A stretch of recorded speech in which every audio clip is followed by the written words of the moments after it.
মেলা তোমরা দেখতে হবে।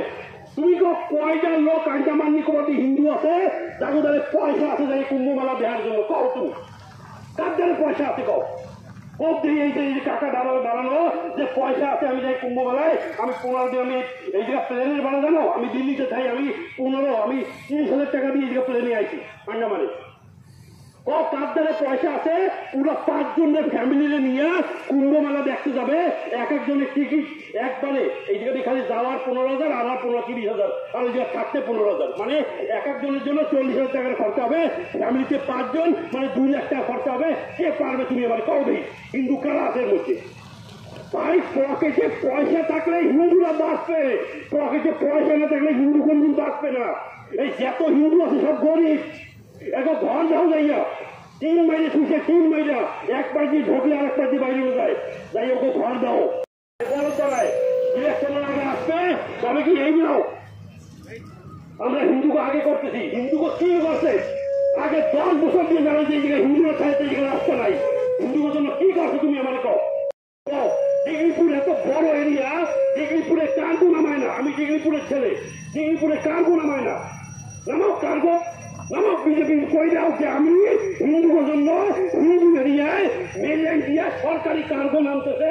সারা ডিগ্রিপুরের লোক বিজনেসম্যান হয়ে যাবে, সারা ডিগ্রিপুরের লোক কারোরপতি হয়ে যাবে, বাঙালিরা কারোরপতি হয়ে যাবে। আজকে তোমরা কোর্টলার দিয়ে মাল কিনে কিনে এই জায়গায় নিয়ে খাচ্ছ। দরকার আছে?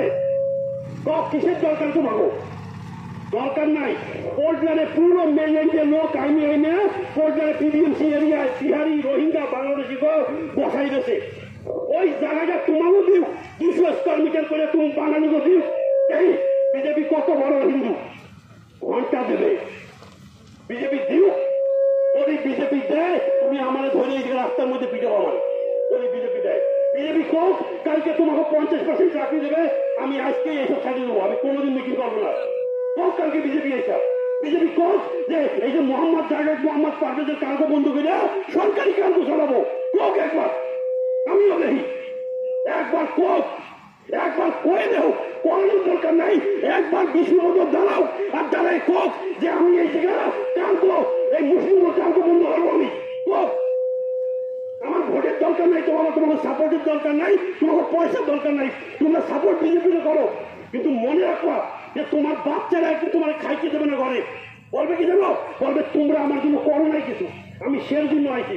এই যে যত ছেলে মেয়ে আছে না, বাবা মা যত আছে, তুমি মনে রাখবা তোমার বাবা মা যদি তোমার জন্য কিছু না করে তা তোমার বাবা মা বাচ্চা ছেলে কিছু চাওয়ার অধিকার নাই, কোনো চাওয়ার অধিকার নাই। আর আমি যদি এই জায়গায় দাঁড়াই আসছি তোমার জন্য করতেছি, আমি আমার ছেলের জন্য আমি করতেছি। কেন কি আমি জানি যে যদি আগামীকে আমাকে এই জায়গা দিয়ে যাওয়া লাগে আমি কোন জায়গায় যাব?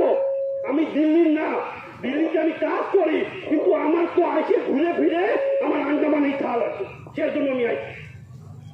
তোমাকে 1 টাকার দরকার নাই। তোমাকে খালি মনে রাখবা যে বিজেপি হোক বা কংগ্রেস হোক তোমাকে বানায় বলো, আর কিছু না। ঠিক আছে স্যার, এবার 2টা কথা বলো, আমার গলা ব্যথা হয়ে গেছে। ঠিক আছে,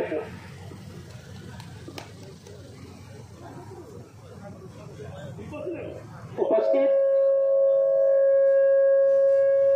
মাইকটা ঘুরো না এদিক ওদিক। আমার ছোট ভাই মনোজ পাল, এনডিসি সেক্রেটারি, আমার গ্রামবাসী বৃন্দ, উপস্থিত গুরুজনেরা,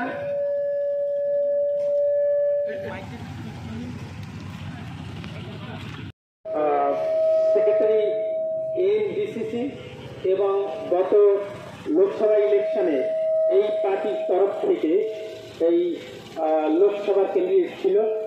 এবং আপনারা জানেন যে আমরা 3rd পজিশনে ছিলাম ভোট স্কোরে, এবং আমরা যেখানে যেখানেই যাই ভোট পেয়েছি তার জন্য আপনাদের সবার কাছে আমরা কৃতজ্ঞ। আমরা চাই যে আন্দামান নিকোবর আইল্যান্ডে যাতে ডেভেলপমেন্ট হয়, এখানকার লোকেরা যাতে ভালো থাকে, সেই আমরা চাই। বিশেষ করে খেটে খাওয়া মানুষ যারা, তারা যেন ভালো থাকে। তাদের আমরা দেখেছি যে গ্রামে এই যে পঞ্চায়েত আছে, বিশেষ করে পঞ্চায়েত রাজটাকে এই বর্তমান গভর্নমেন্ট একদম শেষ করে দিয়েছে। কোনো পঞ্চায়েত প্রধানের সঙ্গে কথা বলে দেখবেন যে পঞ্চায়েত প্রধান খালি পঞ্চায়েত ঘরে বসে থাকে, তার এমনকি হাবি টাবি বানাইয়া ওই মন্দিরে কীর্তন বানাইয়া ওই খিচুড়ি খাওয়াইয়া তোমার ঘর চলে যাচ্ছে।